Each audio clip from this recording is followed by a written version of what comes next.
మిత్రస్యం వరుణః శం నో భవత్వర్యమా శం న ఇంద్రో బృహస్పతిః శం నో విష్ణురుక్రమః. నమో బ్రహ్మణే నమస్తే వాయో త్వమేవ ప్రత్యక్షం బ్రహ్మాసి త్వామేవ ప్రత్యక్షం బ్రహ్మ వదిష్యామి ఋతం వదిష్యామి సత్యం వదిష్యామి.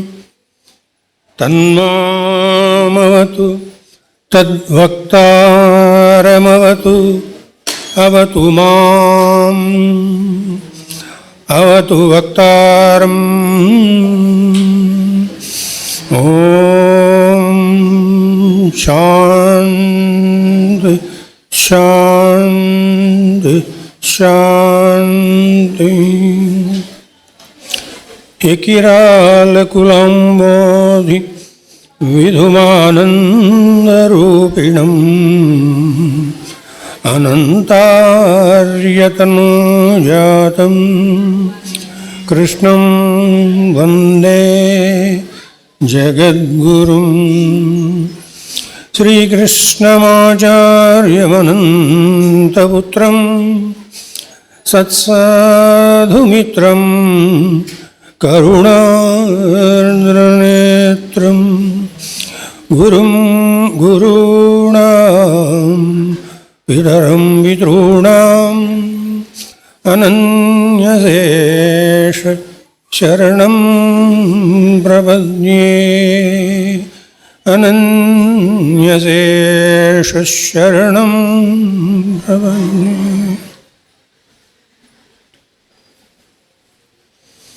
సభాయై నమః.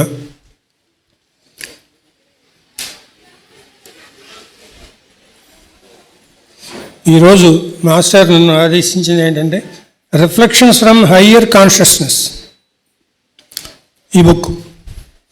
ఇది సంవత్సరంలో 365 రోజులకి 365 ముఖ్యమైన సందేశాలు ఉంటాయి దీంట్లో. 365 సందేశాలు దీని గురించి చెప్పమన్నారు. దయచేసి మీరు కాసేపు మౌనం పాటిస్తే నేను మాట్లాడతాను, ఏమనుకోకండి. లేకపోతే ఏం లేదు, చెప్పేది ఏం అర్థం కాదు. పిల్లలు ఆడుకుంటారు, పెద్దవాళ్ళు. ఈ బుక్లో ఉన్న స్పెషాలిటీ ఏంటంటే అసలు మాస్టర్ ఇచ్చిన పుస్తకాలన్నింటిలో ఉన్న ముఖ్యమైన ఫస్ట్ అన్నిటికైనా ఫస్ట్ది ఏంటంటే these are from higher circles. అంటే ఇవన్నీ ఎక్కడి నుంచి ఇచ్చారో చెప్తున్నారు, source. These are from the higher circles and these are from whom I follow and to those who follow me. నేను ఫాలో అవుతున్నానో వాళ్ళ దగ్గర నుంచి నేను తీసుకున్నాను. నన్ను ఫాలో అయ్యేవాళ్ళు ఇవి పాటించండి. బలవంతం ఏం లేదు దీంట్లో. మేము ప్రేయర్ చేయాలా, యజ్ఞం చేయాలా, షోడశోపచార పూజ చేయాలా, భాగవతం చదవాలా, ఏమక్కర్లేదంటే మానేటివే కదా. కావాలంటేనే ఇవన్నీ ఎవరికైనా కావాలంటేనే, లేకపోతే ఏమీ లేదు. మన పిల్లలు స్కూల్కి వెళ్ళి బాగా చదువుకొని కాలేజీకి వెళ్ళి చదువుకొని ఉద్యోగం చేస్తుంటే ఆహా ఓహో అని చెప్పుకుంటారు కదా. అలాగే గురువు కూడా ఏం చేస్తాడంటే నా దగ్గరికి వచ్చిన వాళ్ళందరూ ఎంత గొప్పగా తయారయ్యారు, I feel happy, I feel proud. గురువుని మించిన శిష్యుడు అవ్వాలని కోరుకుంటాట గురువు ఎప్పుడు కూడా. ఒక పరమ గురువు ఏం చెప్తారంటే, నేను గాయత్రి 24 అక్షరాల్లో 24 సంవత్సరాల పాటు సంవత్సరానికి 24 లక్షల గాయత్రి చేశారు. ఆయన పేరు పండిత్ శ్రీరామ శర్మ ఆచార్య. ఒక సంవత్సరానికి 24 లక్షలు చొప్పున 24 సంవత్సరాలు చేశారు. 24 శక్తులు నేను అధీనంలోకి తెచ్చుకున్నాను. మీరు ఎవరైనా ఒక్కటి తెచ్చుకుంటే సంతోషిస్తా, ఒక్కటి. నన్ను మించి చేస్తే ఇంకా సంతోషిస్తా. ఆయన మించి చేయాలంటే 24 దాటి చెయ్యాలి. గురువు ఎలా ఉంటాడో చూడండి. మన మీద ఎంత ప్రేమ ఉంటే వాళ్ళకు ఉన్నదంతా చెప్తారు, అంతే తప్ప ఎక్కడ దాచుకోరు. మాకు అర్థం కావట్లేదు, మాకు తెలియట్లేదు, ఇలాంటివి ఏవి ఉండవు. సో ఈ సెంటెన్స్లో ముఖ్యమైనది ఒకటి చెప్పుకున్న తర్వాత అసలు దాంట్లోకి వెళ్దాం. అది తెలిస్తేనే మిగతా అన్నీ బాగా అర్థమవుతాయి. అదేంటంటే these are from higher circles. Circle అంటే ఏంటి? మనం మామూలుగా తెలుసుకునేది సున్నా గీస్తే సర్కిల్ అయిపోయింది, అంతే కదా. కాగితం మీద సున్నా చుట్టాం అనుకోండి, ఇలాగా దాంతో ఇలా గీసామంటే రౌండ్ వస్తుంది. అంటే ఒక గాజు పెట్టి గీస్తే సున్నా అవుతుంది. అది కాదు. సింబల్ అంటే గుర్తు. ఆధ్యాత్మిక జగత్తులో అంతా కూడా గుర్తులు ఉంటాయి. గాయత్రి అన్నాం అనుకోండి, గాయత్రి అని తెలుగులోనూ కానీ ఇంగ్లీష్లో కానీ సంస్కృతంలో కానీ ఏమన్నా చెప్పచ్చు. కానీ గాయత్రికి ఒక యంత్రం ఉంటుంది అన్నమాట, గుర్తు.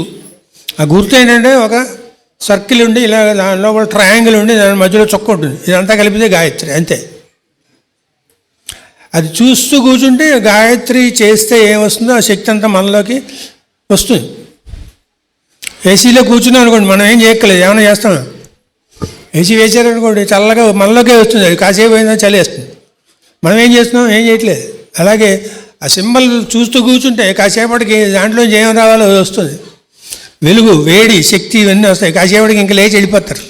దాంట్లో వచ్చి వేడి తట్టుకోలేక వెళ్ళిపోతారు. దాని ఏం చేయదు, కానీ అది చేస్తుంది. చేసిన తర్వాత కానీ మనకు తెలియదు. ఈ సర్కిల్ గుర్తు ఏంటంటే it's a symbol of immortality. ఒక సర్కిల్ చూస్తూ కూర్చుంటే దాంట్లోంచి మనకి ఏది వస్తుందంటే ఇమ్మోర్టాలిటీ, అంటే మృత్యుంజయత్వం. వాసుదేవ, 2 కార్లు ఈ పార్కులో అడ్డంగా పెట్టడం జరిగిందండి. పార్క్ యాజమాన్యం కూడా గొడవ చేస్తూ ఉన్నారు. ఈ అడ్డంగా పెట్టిన ఈ 2 కార్లు తొలగించవలసినదిగా మనవి. కార్ నెంబర్లు చెప్తాను, 1896. అందుకని ఒక సర్కిల్ గీసి దానికేసి చూస్తూ కూర్చున్నాం అంటే అర్థం ఏంటంటే it's a symbol of spirit of life. మనకు జీవం ఉంది. ఎక్కడెక్కడ ఉందంటే మన భూమి మీదే జీవం ఉంది అనుకుంటాం. మన భూమి మీదే కాదు, మిగతా అన్ని చోట్ల ఉంది. మనకు అది ఎలా ఉంటుందో తెలియదు కాబట్టి సైంటిస్టులు ఏం చెప్తున్నారు, కుజుడికి శుక్రుడికి అన్ని చోట్లకి పంపిస్తున్నారు, జీవం ఉందని వెతుక్కుంటున్నారు. ఇక్కడ ఉన్నట్టు ఉంటుంది. కానీ ఇక్కడ ఉన్నది ఎలాగైతే ఉందో దానికి గుర్తు అనమాట, ఆ స్పిరిట్ ఆఫ్ సింబల్. స్పిరిట్ అంటే అక్కడ శక్తి. జీవితంలో మనం ఏమన్నా చేయాలనుకోండి, మనకు శక్తి ఉండాలి కదా. అలాంటి శక్తితో కూడిన జీవితం వస్తుంది ఈ సర్కిల్ని చూస్తే. అలాగే అది అమృతతత్వానికి గుర్తు. ఒక సర్కిల్ చూస్తూ కూర్చుంటే రోజు. ఇంకా ఏంటంటే ఇట్ ఈస్ ఇన్ఫైనైట్ అనమాట, అనంతం సత్యం, జ్ఞానం, అనంతం బ్రహ్మ అని చెప్తుంది ఉపనిషత్తు. సత్యము, జ్ఞానం, అనంతం, ఈ 3 చెప్తే ఎవరో అదే బ్రహ్మం. అది సత్యము, అది అనంతం, అది జ్ఞానం. మిమ్మల్ని అందరినీ నాకు నమస్కరించిన వాళ్ళని బ్రహ్మముగా చేస్తాను అంటే మనందరినీ ఏం చేస్తారు? సత్యం, జ్ఞానం, అనంతం చేస్తారు. అనంతానికి గుర్తు సర్కిల్. సో మాస్టర్ ఇచ్చిన ఈ నాలెడ్జ్ మొత్తం అంతా కూడా ఏదైతే ఈ బుక్స్ అన్నింటిలోంచి ఇచ్చారో అవన్నీ కూడా ఎక్కడి నుంచి వస్తున్నాయి? They are from the higher circles. Circle is symbol of naught. Master CV గారు ఒక చోట చెప్తారు, nil, none, naught, levels. Naught అంటే అందరూ ఏమనుకుంటారంటే నాట్ అంటే ఏం లేదు, నథింగ్. ఏం లేదనేది ఏమి ఉండదు. ఎప్పుడు అన్నీ భగవత్ శక్తి ఎప్పుడు ఉంటూ ఉంటుంది దీంట్లో. ఎలా తెలుస్తుందండి మనకు? తెలుసుకోవాలనుకుంటే తెలుస్తుంది, అదే తెలియదు. ఎప్పుడైనా అంతే. ఈ ఊళ్ళో సినిమా ఏమాడుతుందని అడిగారు అనుకోండి, ఈ సినిమా చూడని వాడు అయితే ఏమో నాకేం తెలుసు అంటాడు. సినిమా చూసేవాళ్ళు పలానా అక్కడ ఉంది, అక్కడ చకచకా చెప్పేశాడు కదా. తెలుసుకోవటం బట్టి ఉంటుంది అంతే. ఇక్కడ అంతా భగవంతుడే ఉన్నాడంటే మనకు తెలుసుకోవాలి అనిపించిన రోజు నుంచి తెలియటం మొదలు పెడతాడు. అలాగా ఈ సర్కిల్ ఏదైతే ఉందో అది నాట్ అన్నారు మాస్టర్ సివి గారు. అదే this is infinite and everything all. దాన్ని మించి ఇంకొకటి లేదు. అలాంటి చోట నుంచి మాస్టర్ ఈ జ్ఞానం అంతా ఇస్తున్నారు మనకు. అలాంటి ఇచ్చిన జ్ఞానంలో ఊరికే కొన్ని పుస్తకాలు ఏమేమి చెప్పారు అంటే లిస్ట్ అంతా చదవను, కానీ ఇంచుమించు 35 పుస్తకాలు ఉన్నాయి. కోట్ చేశారు దీంట్లో 35 పుస్తకాలు. Science of spiritualism, sound, colour, Patanjali yoga సూత్రాలు, గీత ప్రవచనాలు, అలాగే man the temple, the science of man, ఇంకా అడ్వాన్స్డ్ ఎస్ట్రాలజీ, రిచువల్స్, ఇలా చాలా ఉన్నాయి. అలా చాలా పుస్తకాలు, ఇంచుమించు 35 పుస్తకాలు దీంట్లో రెఫరెన్స్ ఇవ్వటం జరిగింది. సో వాటిని నేను బ్రీఫ్గా ఒక జస్ట్ ఇంకా అరగంట ఉందనుకుంటా, అరగంటలో చెప్తాను. అసలు మన కార్యక్రమాలన్నింటిలో మాస్టర్ ఇచ్చిన దాంట్లో మొదటిది ఏంటి? ప్రేయర్. 6ంటికి ప్రేయర్, సాయంత్రం 6ంటికి. ఇందుకు ప్రేయర్ చేయాలంటే ఏం చేయాలి? ఊరికేమో గబగబా వచ్చేసి మాస్టర్ అసలు గబగబా రావద్దు అని చెప్పారు. ఫస్ట్ పాయింట్ మెల్లిగా ముందరే రావాలి, పావుగంట ముందర వచ్చి ఏం చేయమన్నారు? ముందర పావుగంట వచ్చి మాట్లాడకూడదు అన్నారు. పక్కన వెంటనే ఏం మాట్లాడకూడదండి? 6ంటి వరకు ఏం మాట్లాడకూడదు? అది మాట్లాడచ్చా, ఇది మాట్లాడచ్చు, అది మాట్లాడకూడదు, ఇది మాట్లాడకూడదు, ఏది మాట్లాడితే తప్పు, ఏది మాట్లాడితే రైటు, ఇలా మాట్లాడే సరిపోదు 6ంటి వరకు. అందరు మాట్లాడకండి, సైలెన్స్, నమస్కారం. ఇది ఎన్నిసార్లు చేసినా ఎన్నేళ్ళు చేసినా ఏమీ రాదు. రీచ్ అవ్వాల్సింది. ఇప్పుడు ఏరోప్లేన్ ఉందనుకోండి, ఏరోప్లేన్ ఉంటే విజయవాడలో ఎక్కడ ల్యాండ్ అవుతుంది? విజయవాడలో ల్యాండ్ అవ్వదు, ఇంకా అన్నవరంలో వెళ్ళాలి, అక్కడి నుంచి మళ్ళీ రావాలి వెనక్కి కదా. హెలిప్యాడ్ కూడా లేదు ఇక్కడ, చుట్టుపక్కల ఎక్కడో ఉంటుంది హెలిప్యాడ్, అక్కడ దిగి హెలికాప్టర్లోంచి మళ్ళీ కారులో రావాలి. అలాగే మనం ప్రేయర్ లోపలికి వెళ్ళాలంటే ఏం చేయాలి? శ్వాసను గమనించాలి, మౌనంగా ఉండాలి. శ్వాసను గమనించడం అంటే అందరూ శ్వాస మీద ధ్యాస అంత వెంటనే కాదు. శ్వాస మీద ధ్యాస అంటే మళ్ళీ పిరమిడ్కి వెళ్ళిపోతారు.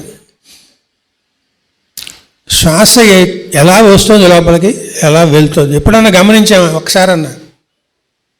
మనకి ఎన్నేళ్ళు ఉంటాయి? ఇంచుమించు ఇక్కడ కూర్చున్న యావరేజ్ అందరికీ కలిపితే ఒక 25 ఏళ్ళు 30 ఏళ్ళు ఉండొచ్చు అనుకో. ఈ 30 ఏళ్లలో చిన్నప్పుడు 10 ఏళ్ళు తీసేస్తే అట్లీస్ట్ 15 ఏళ్ల పాటు గాలి పీలుస్తున్నట్టుగా అన్న అనుమానం ఉండుండొచ్చు. కొంచెం అన్న పీల్చాము, ఎలా పీలుస్తున్నాం, ఎలా వెళ్తుంది లోపలికి, ఎలా వస్తుంది బయటికి, ఎప్పుడన్నా ఆలోచించావా? ఆలోచించాలి.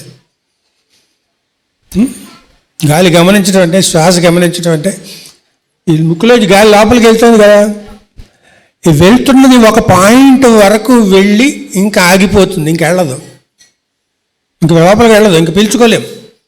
ఒక శాచురేషన్ పాయింట్ వచ్చేస్తుంది.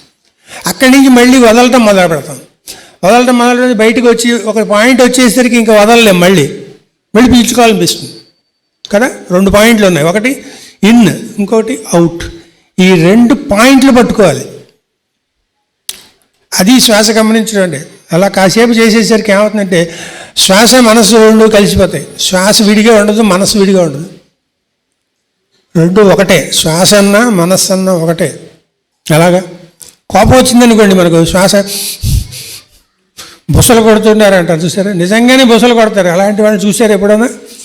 కోపం వచ్చిన అంటుంటారు, వాడి మొహం ఎర్రగా అయిపోతుంది, చెవుల్లోంచి అలా చెప్పిన వాళ్ళు ఉన్నారు. నాకు కోపం వస్తే నాకు చెవుల్లోంచి వేడికి గాలి వచ్చేస్తుందండి. అందరికీ వస్తుంది, ముక్కులోంచి వస్తుంది, మొహంలోంచి వచ్చేస్తుంది. ఆ పాయింట్ ఈ పాయింట్ 2 ఎప్పుడైతే పట్టుకున్నామో జరిగే ఒక గొప్ప విచిత్రం ఏంటంటే శ్వాస ఆగిపోతుంది, ఇంక పీల్చుకోరు, వదలరు. అది మౌనము.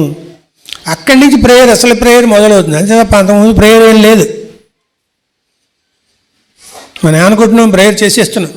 మేడ మెట్లు ఎక్కాలనుకోండి, ఫస్ట్ మెట్టు దగ్గర కూర్చొని ఎక్కేమనుకుంటే ఏం లాభం? ఏమైనా ఎస్కలేటర్ తీసుకెళ్ళిపోవటానికి? ఎస్కలేటర్ కాదు. కానీ అలా చేయటం అసలైన ప్రేయర్కి స్టార్టింగ్ మెట్ అనమాట. దాన్ని మనం గట్టిగా ప్రాక్టీస్ చేయాలి. దీంట్లో కష్టమైనవి ఏమి ఉండవు, చాలా సులభంగానే ఉంటాయి. ఇంకా ఇందుకు ఈ పర్పస్ ఆఫ్ ది ప్రేయర్ ఏంటి? అసలు మనం ప్రేయర్ చేస్తాం బాగుందండి, ఎందుకు చేయాలి ప్రేయర్? నాకు ఆ కష్టాలు ఉన్నాయి, ఈ కష్టాలు ఉన్నాయి, అది తీసేయి, ఇది తీసేయి. మాస్టర్ ఏమన్నారంటే, సివి గారు, నీకు ఇష్టం ఏమన్నా చెప్పుకో, నీకున్న బాధలన్నీ చెప్పుకో, నీకున్న కోరికలన్నీ చెప్పుకో, దాంట్లో నీకేవి అత్యవసరమో అవన్నీ నేను తీరుస్తాను, నీకేమేమి ఉన్నాయో బాధలు అవి పోగొడతాను. దానికి 4 రకాల అడ్జస్ట్మెంట్లు ఇచ్చానన్నారు. అడ్జస్ట్మెంట్లు ఏమిటంటే, నమస్కారం మాస్టర్, ఓన్ అడ్జస్ట్మెంట్ అని 4 సార్లు అన్నారు. అలా చేస్తే ఏమవుతుందంటే, మనం అసలు ఈ భూమి మీద ఎందుకు వచ్చామో తెలిస్తే కానీ ఈ ప్రేయర్ ఎందుకు చేయాలో తెలియదు. అది ఇంకా కష్టం కదా. ఒక కాలేజీలో చేరేమనుకోండి, బీటెక్ చదవాలి. బీటెక్లో రకరకాల బ్రాంచెస్ ఉన్నాయి. ఐటీ అంటాడు, సిఈసి అంటాడు, సివిల్ అంటాడు, ఇంకోటి అంటాడు.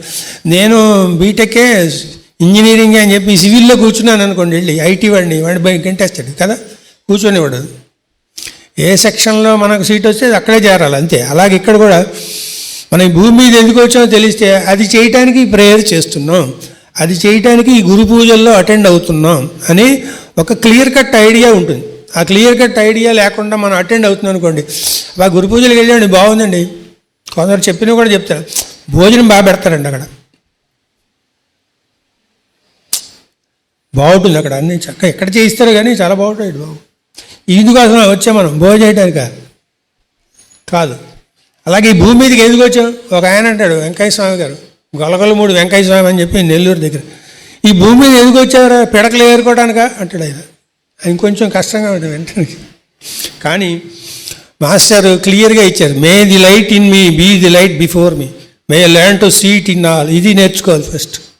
దానికోసం వచ్చాం. దానికోసం వచ్చిన తర్వాత ఆ ప్రేయర్ చివరిలో ఇచ్చారు, let my purpose shape into the purpose of the earth, let my plan be an epitome of the divine plan.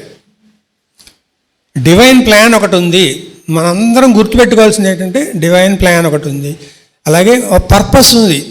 Purpose plan ఈ రెండు ఏంటి? ప్లాన్ అంటే ఏం చెప్తాం? ఇల్లు కట్టాలనుకోండి, ఈ కళ్యాణ మండపం కట్టాలి, హాల్ ఎంత ఉండాలి, ఈ గదులు ఎంత ఉండాలి, చుట్టూ ఖాళీ స్థలం ఎంత ఉండాలి, పైన ఎంత ఉండాలి, ఫస్ట్ సెకండ్ థర్డ్ ఫ్లోర్లు ఇలా ఉండాలి, ఇంత ప్లాన్ దాని ప్రకారం కడతారు. అలాగే ఈ భగవంతుడికి ఒక ప్లాన్ ఉంది. అదేంటంటే అందరూ ఆనంద స్వరూపులుగా అవ్వాల్సిందే, దీంట్లో మార్పు ఏం లేదు, వితౌట్ ఎక్సెప్షన్. వాళ్ళు ఎవరు అనేది అనవసరం వాళ్ళకి. ఇండియాలో పుట్టావా, చైనాలో పుట్టావా, పాకిస్తాన్లో పుట్టావా, ఆఫ్ఘనిస్తాన్లో పుట్టావా, దేవుడు ఉన్నాడన్నాడా, దేవుడు లేడన్నాడా, అవన్నీ అనవసరం. దేవుడు ఉన్నా ఒకటే, దేవుడు లేడన్నా ఒకటే. సపోజ్ నేను దేవుడు ఉన్నాడు అన్నాను అనుకోండి, మీరు దేవుడు లేడు అన్నారు, ఏంటి వచ్చింది? నాకేం వచ్చింది, మీకే వచ్చింది. దెబ్బలాడుకోవడం తప్ప ఏం పని లేదు దాంట్లో, అక్కర్లేనివి అవన్నీ. ఈ భూమి మీదకి వచ్చింది ఎందుకంటే మనకు ఈ శరీరం ఎందుకు ఇచ్చారు అంటే, శరీరమాద్యం ఖలు ధర్మ సాధనం. దీంతో ఈ సాధనంగా దీన్ని ఉపయోగించుకుని ధర్మాన్ని ఆచరించాలి. 10 మందికి నిస్వార్థంగా ఏమీ ఎక్స్పెక్ట్ చేయకుండా సేవ చెయ్యాలి. ఫిజికల్ బాడీతో చేయమన్నారు. ఫిజికల్ బాడీతో రమణ మహర్షి గారు కూర్చున్నారు కొండ మీద. ఫిజికల్ బాడీతో ఏం చేసాడు ఆయన? ఏం చేశారా? ఫిజికల్ బాడీ అంటే అక్కడ మళ్ళీ అది చిన్న బ్లైండ్, అంటే చిన్న అర్థం చేసుకోవాల్సిన పదం ఇంకొకటి ఉంది, దీని వెనకాల ఉంటుంది ఏథరిక్ బాడీ అని. అది కూడా మెటీరియల్లే, అదేమి మెటీరియల్ కాకపోలేదు, అది కూడా పదార్థమే. ఆ ఈథరిక్ బాడీతో పనిచేస్తారు అందరూ. మనందరం కూడా ఈథరిక్ బాడీలో బయటికి పోతాం రోజు రాత్రి. కొందరు యాస్ట్రల్ బాడీ అంటారు, యాస్ట్రల్ బాడీ కాదు. యాస్ట్రల్ బాడీ అంటే కోపం, కామం, క్రోధం, లోభం ఇవి ఉంటాయి చూసారా, అవన్నిటితో కూడిన ఒక శరీరం. దాంతో బయటికి వెళ్తే అన్ని కష్టాలే. ఈథరిక్ బాడీతో వెళ్తే పనులు చేయగలం, అది కూడా భౌతికమే. ఆ భౌతిక శరీరంతో మనం అన్ని పనులు చేయటానికి ఈ సృష్టి అంతా కూడా అలా వెళ్తూ ఉంటుంది. ఇలా వెళ్ళటంలో 7 స్థితులు ఉంటాయి. దాంట్లో ప్రస్తుతం భూమి 4వ స్థితిలో ఉంది. మీకు సులభంగా గుర్తుపెట్టుకోవాలంటే ABCDEF అలాగా. ఒక మాల తీసుకున్నాం అనుకోండి, పూల మాల, లేకపోతే తులసి మాల, ఇలాంటివి ఉంటాయి 7 పూసలు. 7 పూసల్లో ఇది కింద ఉందన్నమాట 4, 5, 6, 7కి వెళ్ళాలి. ఆ 4 నుంచి 5కి వెళ్ళాలి అంటే బుద్ధికి వెళ్ళాలి. మనందరం మనస్సులో ఉన్నాం ప్రస్తుతం, అందరం కూడా మనసులో ఉన్నాం. బుద్ధిలోకి వెళ్ళాలి. బుద్ధిలోకి ఎందుకు వెళ్ళాలండి? అది ఆల్రెడీ పెట్టేసిన ఒక రూల్ అనమాట, దాన్ని మనం ఏం మార్చలేము, క్వశ్చన్ చేయడానికి వీలు లేదు. కాలేజీలో చదువుకోవడానికి మీరు 9ంటికి రావాలి, రాత్రి 7 వరకు కూర్చోవాలండి అంటే కూర్చోవాలి, లేకపోతే వెళ్ళిపోయి ఇంటికి, అంతే తప్ప కాలేజీలో ఉండడానికి వీలు లేదు కదా. వాళ్ళు చెప్పిన టైంకి వెళ్ళాలి, కూర్చోమన్నసేపు కూర్చోవాలి, చెప్పినవన్నీ చదవాలి, అడిగిన క్వశ్చన్లకు ఆన్సర్లు రాయాలి, అప్పుడు పాస్ అవుతాం. లేకపోతే అలాగే ఈ భూమి మీద పుట్టినందుకు మనం బుద్ధి అనే దాంట్లోకి ప్రయాణించాలి. ఆ బుద్ధి అనే దాన్ని ప్రయాణించడం అంటే ఏంటి? అయితే ఇప్పుడు మనం బుద్ధిలో లేవా, ఉన్నాం లేవో ఎవరికి వాళ్ళు టెస్ట్ చేసుకోవడానికి చెప్పారు. నువ్వు ఏ ఫలితము ఆశించకుండా ఏదైనా ఒక 10 మందికి పనికొచ్చే పని చేస్తే అప్పుడు నువ్వు బుద్ధిలో ఉన్నట్టు. ఇది చేస్తే నాకేం వస్తుంది అని క్వశ్చన్ వేసుకొని చేస్తే మనం స్వార్థంగా ఉన్నట్టు. నిస్వార్థంగా 10 మందికి పనికొచ్చే ఒక ఏదైనా మంచి పని. అంత మందులు ఇచ్చేయాలని అనుకోకండి. హోమియో ఇచ్చేసేసి సేవ చేసేస్తే గొప్ప సేవ చేసినట్టు అలా ఏం చెప్పలేదు మాస్టర్. కొందరినైతే నువ్వు హోమియో నేర్చుకోకని కూడా చెప్పారు. ఒక ఆయన చెప్పాడు నాకు, మాస్టర్ నా చెంపమే కొట్టారు, నువ్వు వెళ్ళిపోరా హోమియో క్లాసులో నుంచి నేర్చుకోక, ఇక్కడ నీకు వెళ్ళిపో. నీకు ఇది పనికిరాదని అర్థం. పనికిరాని దాంట్లో కూర్చొని టైం వేస్ట్ చేసుకునే కంట పనికొచ్చేది నేర్చుకోవచ్చు కదా. మనం ఏం చేయాలో చెప్తుంది గీత. అది మాస్టర్ చెప్పారు, యజ్ఞము దానము తపస్సు. యజ్ఞం చేయడం అంటే 10 మందికి పనికొచ్చే ఏదైనా సరే నిస్వార్థంగా చేయాలి. దాంట్లోంచి మనకేం వస్తుందనేది అస్సలు ఆశించకూడదు. అలాగే మనకున్నది ఇవ్వటం నేర్చుకోవాలి. తర్వాత తపస్సు అంటే మాట్లాడటంలో, ఆలోచన చేయటంలో, మనం చేసే పనిలో ఎవరికి హాని కలిగించకూడదు. ఇవి ముఖ్యంగా నేర్చుకోవాలి. దీని ద్వారా, ఈ శరీరం ద్వారా ఇవన్నీ సాధించి మనం బుద్ధిలోకి ప్రవేశించాలి. ఇంతకీ బుద్ధిలోకి ఎందుకు ప్రవేశించాలి? కాలేజీలోకి ఎందుకు వెళ్తున్నామంటే చదువుకోవాలి, బీటెక్ రావాలంటే. అలా బుద్ధిలోకి ఎందుకు వెళ్ళాలంటే ఈ పరమాత్మ మన బుద్ధి ద్వారా పనిచేస్తాడు, మనస్సు ద్వారా పనిచేయడు, ప్రాణం ద్వారా పనిచేయడు, ఇంకా కింద భౌతిక శరీరం. కానీ ఎప్పుడైతే బుద్ధిలోంచి పనిచేయటం మొదలవుతుందో అప్పుడు ఏమవుతుందంటే ఆ బుద్ధిలో ఉన్నది ఏదో మనసులోకి దిగుతుంది, మనసులోంచి ప్రాణంలోకి దిగుతుంది, అక్కడి నుంచి ఈథరిక్ బాడీలోకి దిగుతుంది, యాస్ట్రల్ బాడీలోకి దిగుతుంది, చివరికి భౌతిక శరీరంలోకి దిగుతుంది. అందుకని బలబుద్ధి విద్య దేహుముహి అర్హు కలేశ వికార్. ఆంజనేయ స్వామిని ఎందుకు చేయాలంటే బుద్ధిని ఇస్తాడు.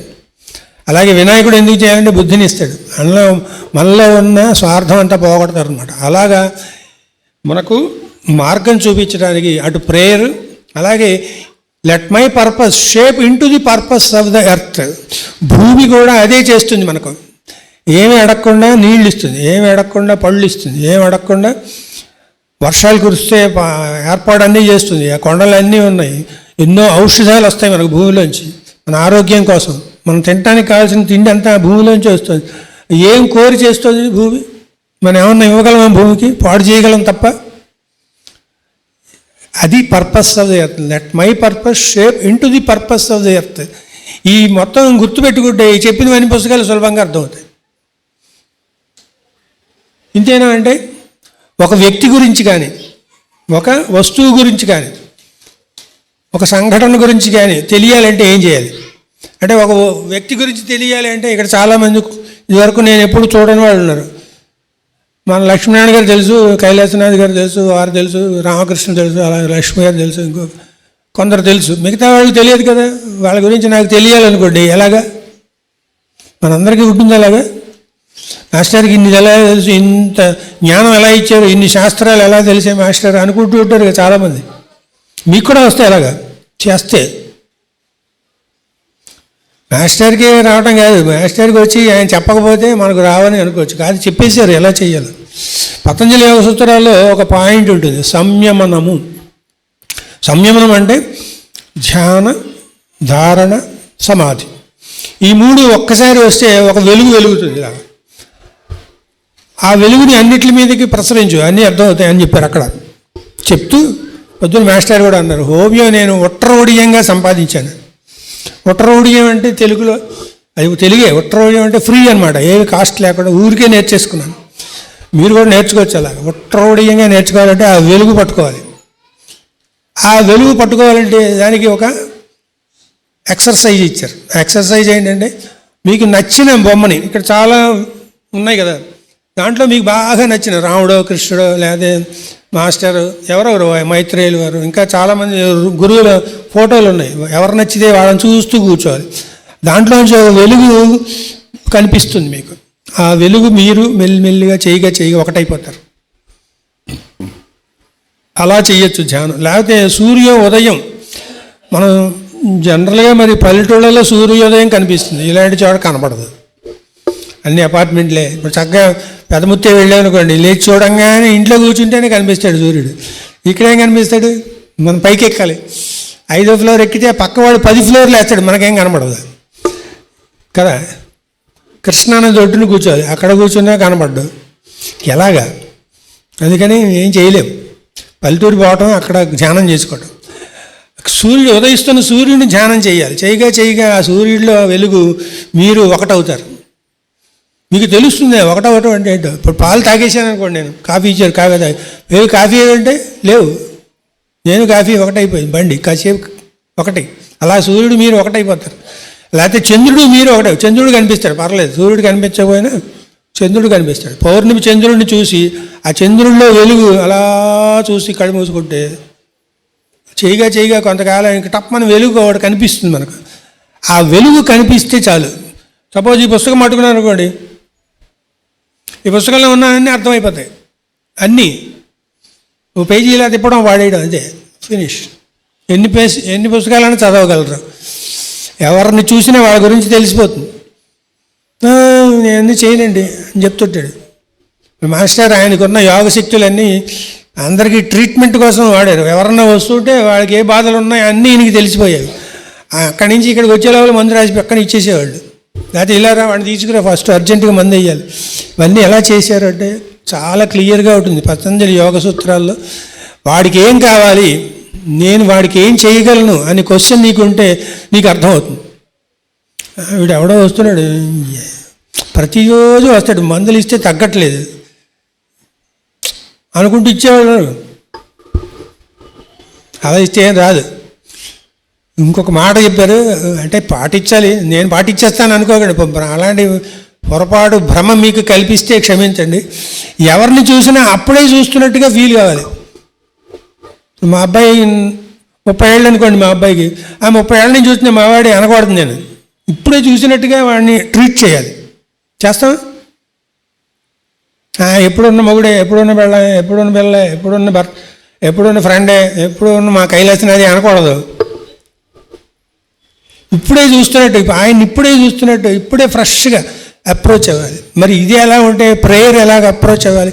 రోజు చేసే ప్రేయర్ అండి, 30 ఏళ్ళ నుంచి చేస్తున్నాం, వస్తున్నాం, కూర్చుంటున్నాం, బాగుంది, ఏంటి బాగుంది, బాగుంది లేదు, ఏం లేదు, అలా చెప్పకూడదు ఆన్సర్. మీ వ్యక్తిగత చేతనత్వం విశ్వచేతనత్వంతో ఒకటవ్వాలి. అది ప్రేయర్లో చేసేది. మిమ్మల్ని మీరు ఇదంతా ఉన్నది ఒక్కటే అని మీ చెప్పగలిగి ఉండాలి. మీరు చెప్తారు ఎప్పుడు దాంట్లో ట్యూన్ అయిపోతే. అది ప్రేయర్ కావాల్సిన మొట్టమొదటి మానసిక స్థితి, మౌనంలోకి వెళ్ళటం. ఈ రకంగా మన వ్యక్తి చేతనత్వాన్ని విశ్వచేతనత్వంతో ఒకటి చేయటం. ఆ మధ్య ఒక సెలబ్రిటీ ఒక క్వశ్చన్ వేసాడు. ఏంటంటే వాళ్ళ గ్రహణం అంటండి, దానాలు చేస్తారటండి. దానాలు చేస్తే గ్రహాలు ఏం చేస్తాయండి? ఎవరు చెప్పాడు? దానం చేస్తే గ్రహం ఏం చేస్తుంది అక్కడ చెప్పారా? పొరపాటు నేను కూడా ఎస్ట్రాలజీ నేర్చుకున్నాను. మా తాత ముత్తాతలు, మా తండ్రి గారు అందరూ చాలా గొప్ప ఎస్ట్రాలజర్స్. అంటే ఇక్కడ కాదు, మా నాన్నగారు వాడది వినుకొండ, గుంటూరు వినుకొండ అటువైపు. అలాగే నా అదృష్టం కొద్ది మాస్టర్ దగ్గర ఆయనకి ఏకలవ్య శిష్యుడు నేను ఆయన్ని ఒక్కసారే చూశాను ఫిజికల్గా. ఆయన చెప్పిన ఎస్ట్రాలజీ పుస్తకాలు అన్నీ నేర్చుకున్నాను. వీటిలో ఎక్కడ కూడా గ్రహాలు నువ్వు దానం చేస్తే ఏదో చేస్తాయి తీసుకొట్టాయని ఎక్కడా లేదు. వీళ్ళు సొంతంగా కల్పించి మనల్ని చెడగొట్టే ప్రయత్నం చేస్తున్నారు. అలాంటి యూట్యూబ్లు చూసి పాడైపోకండి. యూట్యూబ్లో నిజం ఉండదు, అన్నీ అబద్ధాలే. గ్రహాలు ఏం చేస్తాయంటే, ఇప్పుడు మీరు ఒక ఆఫీసులో పనిచేస్తున్నారు అనుకోండి, మనందరం ఆఫీసులో పనిచేస్తాం. ఆ కుర్చీలో మేనేజర్ కూర్చుంటాడు, ఇక్కడ ఉంది కదా కుర్చీ, మేనేజర్ కూర్చుంటాడు, ఇక్కడ లేడు కదా, ఇప్పుడు ఎవరు లేరు. మనందరం సరదాగా కబుర్లు చెప్పుకుంటా చేస్తే చేయండి, లేకపోతే లేదు. ఇన్ఛార్జి నేననమాట. నెక్స్ట్ ఆయన తర్వాత మనందరం ఒక గ్రూపు, ఆవిడక్కడ ఒకటి గ్రూపు. మన ఇష్టమైనది ఉందో మీరు అక్కడే కూర్చుని పని చేస్తున్నట్టుగా ఇలా అంటూ ఉండండి. నేనేమో ఇలా చూస్తుంటాను పని చేస్తాను. ఆయన వచ్చేసరికి నేను ఇలా అంటాను, అందరూ సీరియస్గా అప్పుడు మొదలెట్టండి పని, అంతవరకు హాయిగా గడిపేసేయండి పనిలో, ఏం పర్వాలేదు. ఇలాంటి వేషాలు వేస్తుంటే వాడు ఎంత తెలివైన వాళ్ళు అంటే వాడు ఇక్కడికి రాకుండానే చూసి తెలుసుకోగలడు. వాళ్ళకు కూడా కొన్ని పడికట్లు ఉంటాయి. ఆ పడికట్ల ప్రకారం వీళ్ళు ఇప్పటివరకు ఏం పని చేయలేదని అర్థం అవుతుంది కదా. వంట చేయడానికి ఒకళ్ళు వచ్చారనుకోండి, ఒక గంట అయిన తర్వాత కూడా వంట ఎంతవరకు అయి ఉంటుందో మనకు లెక్క ఉంటుంది. తీరా అక్కడికి వెళ్ళి చూస్తే ఏం లేదనుకోండి, వీళ్ళు పని చేయాలంటే గుర్తే కదా. అలాగే అన్నిట్లో ఉంటుంది. అక్కడికి ఏంటంటే గ్రహాలు ఏం చేస్తాయి, మనం ఏవైతే మనకు పని ఇచ్చాడో గురువు, వాటిని ఎంత నిస్వార్థంగా చేస్తున్నాడో గమనిస్తాయి. స్వార్థంగా చేస్తున్నాడా, స్వార్థంగా చేస్తున్నాడంటే ఇది చేస్తే నాకు ఇది వస్తుంది, నీ కొండకు వస్తాను నేను 100 కొబ్బరికాయలు కొడతాను, నాకు ఈ కోరిక తీరితే అంటాం. అది స్వార్థంగా చేయటం అంటే. దేవుడికి మొక్కుకున్నామండి నిలువు దోపిడి. నేను నిలువు దోపిడి అన్నానుకోండి, కళ్ళజోడు ఇస్తానో ఇవ్వను, అబద్ధం కదా, కళ్ళు కనపడవు. ఇంక నిలువు దోపిడి ఏంటి? 2 ఉంగరాలు ఇచ్చేస్తాయి. అయ్యి బాబా ఉంగరాలు చాలా ఖరీదండి ఇప్పుడు, అంటే 10 గ్రాములు 2 లక్షలు అయిపోతుంది. ఈ ఉంగరాలు తీసేసి, కళ్ళజోడు తీసేసి, మంచి కాస్ట్లీ బట్టలన్నీ తీసేసి, ఏదో మామూలు రకరకాలు ఉంటాయి కదా చింకి కోట్లు అలాంటి కొట్టుకొని నిలువు దోపిడి ఇచ్చేస్తాం. ఏం చేసుకుంటాం? పూర్వం నిలువు దోపిడి అంటే బాబా అన్నీ ఇచ్చేసేవాళ్ళు, తీసుకెళ్ళి హుండీలో వేసేవాళ్ళు. ఇప్పుడు అలా లేదు. కానీ ఇక్కడ అలాంటివి ఏం చూడరు. గ్రహాలు ఏం చూస్తాయి అంటే వాళ్ళు కూడా మనకంట పెద్ద జీవులు. మనం ఎలాగే జీవులో గ్రహాలు కూడా జీవులు. ఒక ఆవు ఎలాగ జీవో గ్రహం కూడా అలాగే జీవి. మనకు కనపడదు కదండి. చంద్రుడిని చూసాం మనం ఎప్పుడన్నా? చూస్తాం కదా రోజు. ఏం కనిపిస్తుంది అంటే గోళం కనిపిస్తుంది, ఒక గ్లోబ్. అలా కాకుండా మన శరీరం ఎలాగో ఆ గ్లోబ్ అలాగా, మన మనస్సు ఎలాగో దానికి ఒక మనస్సు ఉంటుంది, మనం ఎలాగో అది కూడా మనం ఉంటుంది. వాడు జీవి అడ్డే. అదే జీవి ఆవులో ఉంటుంది, అదే జీవి ఒక చెట్టులో ఉంటుంది, అదే జీవి ఒక ఖనిజంలో ఉంటుంది, బంగారం వెండి రాగి వీటిలన్నిట్లో. ఇలాగ అన్నిట్లో జీవే ఉంటాడు తప్ప పై ఆకారం ఉంది చూసారా, అది గ్రహం అవ్వచ్చు, మనిషి అవ్వచ్చు, దేవత అవ్వచ్చు, ఎవడన్నా అవ్వచ్చు. కానీ లోపల ఉన్నవాడు ఒక్కడే, వాడు చూస్తూ ఉంటాడు. ఆ గ్రహాలు మనం ఎప్పుడైతే నిస్వార్థంగా చేసామో అవి ఏం చేస్తాయంటే మనకు కొన్ని కానుకలు ఇస్తాయట. పెళ్ళికొడుకుని పెళ్లి కూతురుని కూర్చోబెడితే అందరూ ప్రజెంటేషన్స్ ఇస్తుంటారు కదా, అలా ప్రజెంటేషన్ ఇస్తారన్నమాట. మనం నిస్వార్థంగా పనిచేస్తే నీ యొక్క భవిష్యత్తు లేకపోతే ఇతరుల భవిష్యత్తు తెలుసుకునేటట్టు చేస్తాయి. దానివల్ల లాభం ఏంటండి? ఏమైనా లాభం ఉందా అంటే ప్రభావితం చేయగలిగే శక్తి ఇస్తాయి. కొన్ని వేల మందిని, కొన్ని లక్షల మందిని ఒకేసారి ప్రభావితం చేయగలడు. ఇప్పుడు మాస్టర్ ఉన్నారు, మరి ఆయన ఇండియాలో పుట్టిన వేరే దేశాలకు వెళ్ళి అందరికీ మాస్టర్ గారి ప్రేయర్తో పాటు పతంజలి కానీ మిగతా అన్నీ కానీ చెప్పడం. ఏ దేశంలో అయితే హోమియో పుట్టిందో అక్కడికే వెళ్ళి వాళ్ళకే హోమియో చెప్పడం, జర్మనీ కదా. అలాగే అమెరికా వాళ్ళు కూడా ఇక్కడ ఉన్నారు చూడండి. ఆయన ఈ ఫోటోల్లో ఒక photo Kent, doctor William Kent. ఆ కెంట్ మనకి ఆయన కూడా మంచి ఏకలవ్య శిష్యుడే. కెంట్ ఏం చేశాడంటే హోమియో బాగా స్టడీ చేసి ప్రపంచం అంతా వ్యాపింపజేశాడు. 5 నిమిషాలు అంతే. అలాగా మనకు మాస్టర్ ప్రపంచం అంతా వ్యాపింపజేశారు. ఇంకా మనం అసలు ఏం పెట్టుకోవాలి జీవితంలో ఈ సాధించాలంటే ఏంటంటే ప్రతి నిమిషము, ప్రతిరోజు, ప్రతి గడియ ఏం చేయాలంటే 10 మందిలో ఉంటే, 10 మందిలో ఉంటేనే చేయాలి. ఒక్కడు ఉంటే చేసేది కాదు. దైవ సాన్నిధ్యాన్ని ప్రాక్టీస్ చేయాలి. ఇప్పుడు ఇంతమంది కూర్చున్నాం, దైవ సాన్నిధ్యం ప్రాక్టీస్ చేయటం అంటే అలా చేస్తే ఏమొస్తుందంటే అప్పుడు గురువు అంటే ఏంటో తెలుస్తుంది. అంతవరకు గురువు అంటే తెలియదుట. గురువు అంటే ఒక వెలుగు అని తెలుస్తుంది. గురువు అంటే మనిషిని కాదు. అలాగే దైవం అంటే ఏమిటో తెలుస్తుంది. దైవం అంటే జ్ఞానము అని తెలుస్తుంది. గురువు అంటే ఒక వెలుగని తెలిస్తే, దైవం అంటే జ్ఞానం అని తెలిస్తే ఆ రెండు వెలుగుగానే తెలుస్తాయి. ఎలా తెలుస్తాయంటే బుద్ధికి తెలుస్తాయి. కంటికేమో మామూలు వెలుగుగా కనిపిస్తాయి, మనస్సుకేమో ఒక భావంలా కనిపిస్తాయి, బుద్ధికి వెలుగుగా కనిపిస్తాయి. ఈ 3 రకాలుగా తెలుసుకోవాలి. దానికి అందరిలో ఉండగా దైవ సాన్నిధ్యాన్ని ప్రాక్టీస్ చేయాలి. అందరిలో దైవాన్ని చూడటం, అందరిలో నుంచి దైవమే పనిచేయటం. వీళ్ళందరిలోంచి దైవం పనిచేస్తున్నాడని మనం అనుకుంటూ ఉండాలి. పనిచేస్తున్నాడు అని వదిలేయకూడదు, అలా ఎప్పుడు గుర్తు తెచ్చుకుంటూ ఉండాలి. నెక్స్ట్ అందరి ప్రవర్తన దైవ లీల అని ఎప్పుడూ గుర్తుంచుకోవాలి. అందరిలో చివరిగా దైవమే నివసించటం మొదలవుతుంది. ఇంతకు మించి సాధన ఏం లేదని చెప్పారు. సో ఇది ప్రాక్టీస్ చేయాలి ఎప్పుడు. ఇది ప్రాక్టీస్ చేసుకుంటూ ఉంటే. Thank you. ఇంకా మాస్టర్స్ మన దగ్గర నుంచి ఏం ఎక్స్పెక్ట్ చేస్తారు కదా. ఇది ఏమో ఎక్స్పెక్ట్ చేయకుండా ఇవన్నీ చేసేస్తున్నాడే మనకిన. అమ్మ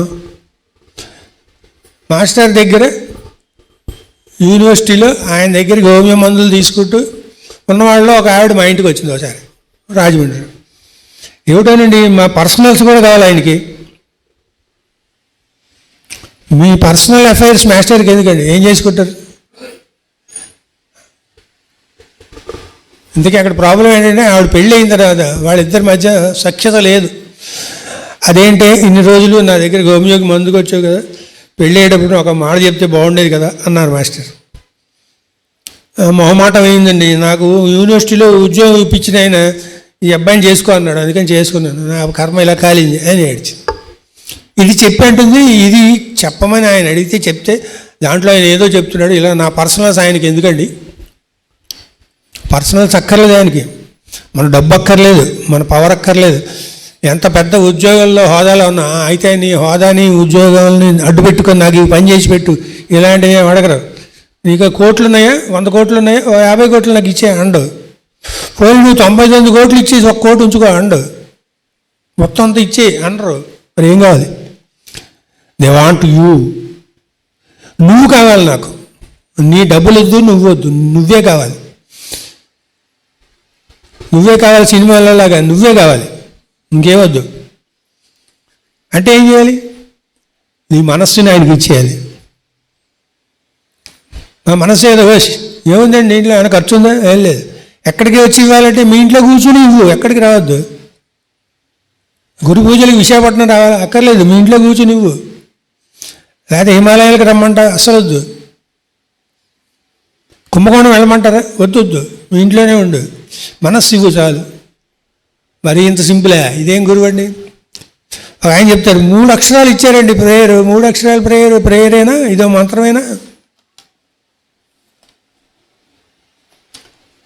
ఇవన్నీ ఎందుకు చెప్పుకుంటున్నా అంటే master never expects anything from us except you.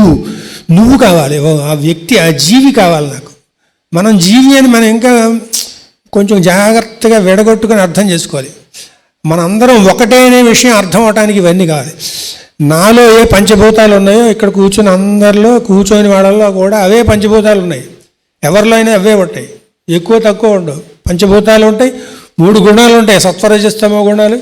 తర్వాత మనస్సు, బుద్ధి, చిత్తం, అహంకారం అవే ఉంటాయి. ఈ షట్చక్రాలు, సహస్రాలు ఇవే ఉంటాయి. వాటిల్లో ఉన్న దళాలు 4, 6, 10, 12, 16, 2 అన్నీ కలిపితే 50. తర్వాత అవి ఇన్ని అవే ఉంటాయి. మీకు ఎలాగైతే మాట్లాడే శక్తి ఉందో నాకు అలాగే మాట్లాడే శక్తి ఉంది, వినే శక్తి ఉంది, చూసే శక్తి ఉంది. అలాగే ఇంద్రియాలు అన్నీ అవే ఉంటాయి. తేడా ఏముంది? తెలియలేదు. మనందరం ఒకటే ఆ లెక్కన కదా. జీవులుగా కూడా మనందరం ఒకటే. పెద్ద భోగి మంట వేసామనుకోండి, దాంట్లో నిప్పు రవ్వలు వస్తుంటాయి. ఆ నిప్పు రవ్వకి భోగి మంటకి తేడా లేనట్టే ఈ భగవంతుడనే మహా తేజస్సు ఏదైతే ఉందో దాంట్లోంచి చిన్న చిన్న రవ్వల్లాగా మనందరం వచ్చాం. అన్నీ ఒకటే. అది తెలుస్తుంది గురువు దగ్గరికి వెళ్తే. అది నువ్వు అది నాకు ఇచ్చేయంటాడు. ఇచ్చేస్తే నిన్ను కూడా అలాగైతే ఒక ఇనప మొక్కని మ్యాగ్నెట్ చేసాము. పొద్దున్న అన్నారు చూసారు అయోమయం. అయోమయం అంటే ఏంటంటే, అయోమయం అంటే ఇనప మొక్క అని అర్థం. మామూలుగా అయోమయం అంటే ఏదో ఏం తెలియదు అనుకుంటారు. అలా కాదు, ఇదిగో ఇది మనం కూడా ఏం తెలియని పరిస్థితుల్లో ఇనప మొక్కలా ఉందన్నమాట. గురువు ఏం చేస్తాడు? అయస్కాంతంలా చేస్తాడు. మరి వర్క్ చేయమన్నారు. చిత్రమైన మాట ఒకటి చెప్పారు. అదేంటంటే వర్క్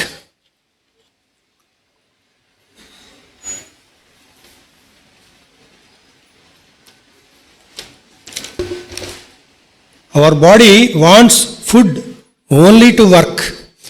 కర్మయోగం గురించి భగవద్గీతలో ఉంటుంది, కర్మయోగం ఒక అధ్యాయం. The body is given, our body wants food only to work. Work చేయడానికే ఫుడ్ తప్ప ఫుడ్ కోసం వర్క్ చేయకు. అలాగే ఇంటర్నేషనల్ ప్రాబ్లమ్స్ కానీ, మన ఇంట్లో ప్రాబ్లమ్స్ కానీ, ఒక ఆర్గనైజేషన్లో ప్రాబ్లమ్స్ కానీ, మొత్తం ప్రపంచం అంతటికి సంబంధించిన ప్రాబ్లమ్స్ కానీ సొల్యూషన్ క్లియర్గా డైరెక్ట్గా ఇచ్చారు. అదేంటంటే స్పిరిట్ ఆఫ్ డివోషన్. భక్తితో చేయి. నువ్వు ఏ పని చేసినా శ్రద్ధగా చేయి. ఏ పని చేసినా, చిన్న పని చేసినా శ్రద్ధగా చేయి. నెక్స్ట్ అది దానివల్ల నీకు హ్యాపీనెస్ అంటే ఏంటో తెలుస్తుంది, హ్యాపీగా ఉంటావు. రెండోది ఏంటంటే స్పిరిట్ ఆఫ్ ఆఫరింగ్, దానము. ఈ దానం చేయటం వల్ల నువ్వు లిబరేట్ అంటే నీకు విముక్తి లభిస్తుంది. కర్మ సిద్ధాంతంలో చెప్పిన కష్టాలన్నీ ఉన్నాయి చూసారా, అవన్నీ పోవాలంటే జ్యోతిష్య సౌరభంలో ఒక మాట చెప్పారు మాస్టర్, నీకు ఏ రకమైన మందులకి తగ్గట్లేదు అనుకో, దానం చేస్తే రోగాలు తగ్గుతాయి. అందుకని ఎక్కువ మంది అన్నదానం చేస్తారు. నా అనుభవంలో చెప్తున్నాను, ఈ చర్మరోగం వచ్చింది కొందరికి తెల్లగా అయిపోతుంది, ఇలా మొహం మీద అక్కడక్కడ తెల్లగా, వాళ్ళకి వస్త్రదానం చేస్తే ఖచ్చితంగా తగ్గుతుంది. ఎన్ని మందులు వేసుకున్నా తగ్గదు. లేకపోతే క్రితం జన్మలో ఏదో పొరపాటు చేశారు కాబట్టి. అలాగా మనం ఎవరికి సేవ చేస్తున్నామో వాళ్ళు మనకు గుర్తుండకుండా, ఎవరు మన చేత సేవ చేయించుకుంటున్నారో ఈ రిజల్ట్స్ ఎవరికి వెళ్తున్నాయని మన దృష్టిలో లేకుండా ఎప్పుడైతే మనం పనిచేయటం మొదలు పెడతామో అప్పటి వరకు మనకు రియల్ లవ్ అంటే ఏంటో తెలియదు. ప్రేమ ఊరికే లవ్, లైట్, విజ్డమ్. తాతగారు కూర్చున్నాం అనుకోండి, divine life, divine light, divine love, divine wisdom. ఆ లవ్ అంటే ఎప్పుడు తెలుస్తుందంటే ఎవరు నీ దగ్గర నుంచి తీసుకుంటున్నారో వాళ్ళు ఎవరో నీకు తెలియక్కర్లేదు. తెలియకుండా నువ్వు ఎవరికైనా సేవ చేయటం నేర్చుకో, అప్పుడు సరైన ప్రేమ మొదలవుతుంది. Love is the basis of life. Love is the power of the spirit. ఆత్మశక్తి ఎప్పుడు వస్తుందంటే ప్రేమ ఉండడం వల్ల వస్తుంది. అలాగే అసలు జీవం అనేది ఉండటానికే బేసిస్. ఇది ఉండాలనుకోండి, పునాదే దీనికి అన్నిటికీ ఆధారం కదా. అలాగే మన జీవితం అనే దానికి ప్రేమ అనేది ఆధారం. హోమియోలో ఒక మందు ఉంది, ఆ మందు వాడు మనిషి చచ్చిపోవాలనుకుంటాడు అంతే, రైలు కింద తలబెట్టేస్తాడు, లేకపోతే ఏదో తాగి చచ్చిపోతాడు. ఇవన్నీ ఎందుకంటే వాడి మీద వాడికి ప్రేమ లేదు. మనిషి జీవించి ఉండటానికి ప్రేమ ఉండాల్సిందే అని చెప్పడానికి అంతకంటే పెద్ద ఉదాహరణ ఉంటుందా? ఉండదు. సో మనం ఎప్పుడు కూడా అది మనలో ఇంకా డెవలప్ అయ్యి అందరికీ ఇవ్వటం నేర్చుకోవాలంటే మనం సేవ చేయాలి. ఎవరికి సేవ చేస్తున్నామో కూడా మనం దృష్టిలో ఉండకూడదు. తను నడిచి వెళ్ళిపోతుంటే రోగాలు తగ్గలట, నడిచి వెళ్ళిపోతుంటే నీడ పడుతుంది, ఆ నీడ ఎవడి మీద పడితే వాడికి తగ్గిపోవాలి. అదేంటండి అలా, అదేం వరం అడిగారంటే వాడెవడో చూసి నేను గుర్తుపెట్టుకుంటానేమో, నా నీడ వెనకాల ఉంటే ఆ నీడ పడితే చాలు వాడు తగ్గిపోవాలి. చూడండి ఎలాంటి కోరాడేవాడు. అలా మనం డిస్పెన్సరీలో పనిచేసిన ఒక మంచి పుస్తకం బయటికి చదవమన్నారు మాస్టర్, బయటికి, అంతేగాని నా లోపలనే చదువుకుంటా కదా. అలా చదవటం వల్ల గురువుకి మనకి కనెక్షన్ వస్తుంది, దానివల్ల చుట్టూ వాతావరణం అంతా బాగవుతుంది. అది కూడా సేవే. లలిత సహస్రనామం అలా చదివినా సేవే, పతంజలి అలా చదివినా సేవే. ఇప్పుడు అందరూ సౌందర్యలహరి చదువుతున్నారు, దక్షిణామూర్తి చదువుతున్నారు. ఇంకా బాగా డబ్బులు కురుస్తాయండి వర్షం. అదేంటి కనకధార వర్షం కురుస్తుందిట, ఏమో నేను ఎప్పుడు చూడలే, కానీ కురుస్తుంది. మాస్టర్ చెప్పినట్టు చేస్తే మీకు ఎన్ని కావాలో అన్నీ వస్తాయి. ఎన్ని ఒకళ్ళు అడిగారు, యజ్ఞం చేసినవాడిని 10 లక్షలు కావాలండి అన్న. 10 లక్షలు కావాలా? నిజం. ఒక కాగితం రాసి అక్కడ పెట్టి సరిగ్గా 10 లక్షలు వచ్చాయి వాళ్ళకి. 10 లక్షలు కాదు, 1 కోటి రాయన్నా వస్తాయి. అందుకని గురువు మీద మనం ఆయన ప్రణాళికను అర్థం చేసుకుని ఆయన విధానంలో చేయాలి. మళ్ళీ మన ఇష్టం వచ్చేది చేయకూడదు. మళ్ళీ ఏదో కండిషన్ ఉంది. గురువు ప్లాన్ తెలుసుకొని మన ఇష్టం వచ్చేది చేయకూడదు, ఆయన పద్ధతిలోనే చేయాలి. అలా చేసి మనందరం మాస్టర్ కోరుకున్నట్టు మన జీవితాలని ధన్యం చేసుకొని ఆయన సంతోషించాలి అనుకోవాలి. మనం ఒక పని చేస్తే నా గురువు సంతోషించాలి, నేను ఒక పని చేస్తే నా గురువు మెచ్చుకోవాలి. ఎవరిని మెచ్చుకోవాలి? నువ్వు బాగా పని చేసావు, అందరికీ ఆ పని నేర్పు అన్నారు ఆయన. నువ్వు నేర్చుకోవడం కాక అందరికీ నేర్పు. అలాగే మనం నేర్చుకోవడం, నేర్పడం, వారి మార్గంలో ఇంకా ఎక్కువ మంది ప్రేమ సామ్రాజ్యంలోకి అడుగెట్టడానికి మనం కూడా మన వంతు కృషి చేయటం అనేది మనకు గురువుకి మనం ఏమన్నా ఇవ్వగలిగితే ఇచ్చే ఒక చిరు కానుక. అలాంటి సందర్భంలో మనం అందరం మళ్ళీ పనిచేస్తామని, కలుసుకుందామని మాస్టర్ మన అందరినీ ఇలా నడిపించాలని మనసారా ప్రార్థిస్తూ స్వస్తి. లోకా సమస్త సుఖినో భవంతు. లోకా సమస్త సుఖినో భవంతు. ఓం శాంతి శాంతి శాంతి. వాసుదేవ